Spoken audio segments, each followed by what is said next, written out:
বেগম জিয়ার অসুস্থতা ও বিদ্যমান রাজনৈতিক পরিস্থিতি বিবেচনায় রেখে জাতীয় নির্বাচনের তাফসিল ঘোষণা করতে কমিশনকে অনুরোধ জানিয়েছে জাতীয় নাগরিক পার্টি এনসিপি।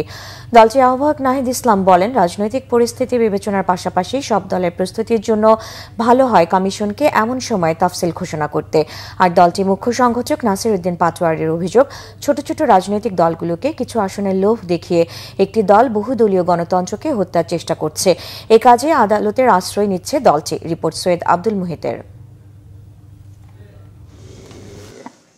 বুধবার আগারগাঁওয়ের নির্বাচন ভবনে জাতীয় নাগরিক পার্টির আহ্বায়ক নাহিদ ইসলামের নেতৃত্বে 4 সদস্যের প্রতিনিধি দল প্রধান নির্বাচন কমিশনের সাথে বৈঠক করে। প্রায় 1 ঘন্টার বৈঠক শেষে দ্বিতীয় দফায় কমিশনের সিনিয়র সচিবের সাথে বৈঠক হয় তাদের। পরে সাংবাদিকদের সাথে কথা বলেন এনসিপির আহ্বায়ক নাহিদ ইসলাম। আনুষ্ঠানিকভাবে এনসিপির নিবন্ধন সার্টিফিকেট ও প্রতীক নেয়ার বিষয়টি উল্লেখ করেন। অভিযোগ করেন, নির্বাচনের লেভেল প্লেইং ফিল্ড নিয়ে উদ্বিগ্ন তার দল। তফসিলের সময়সীমা ও দলের অবস্থান ব্যাখ্যা দেন নাহিদ ইসলাম।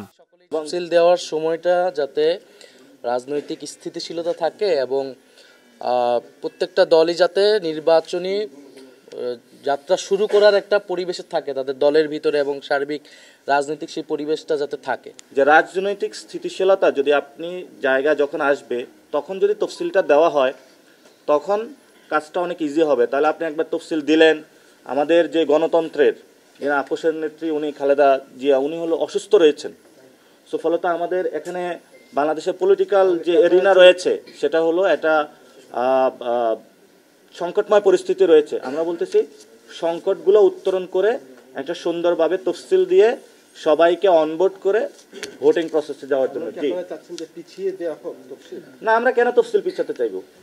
নাসির উদ্দিন পাটোয়ারি অভিযোগ করেন, নির্বাচন কমিশনের সংস্কার কার্যক্রম বাধাগ্রস্ত করতে একটি দল আদালতকে ব্যবহার করছে।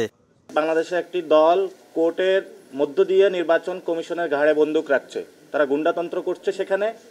অর্থাৎ ছোট ছোট যে দলগুলা রয়েছে সেই দলগুলাকে কয়েকটা সিটের লোভ দেখিয়ে বাংলাদেশের রাজনৈতিক যে বহুদলীয় গণতন্ত্র সেটাকে তারা হত্যা করার উদ্যোগ নিচ্ছে।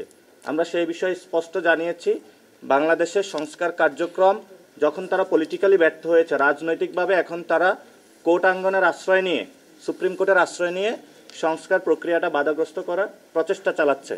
জাতীয় নির্বাচন নিয়ে কমিশন পক্ষপাতমূলক আচরণ করলে আন্দোলনে নামার হুঁশিয়ারি দেন দলটির নেতারা।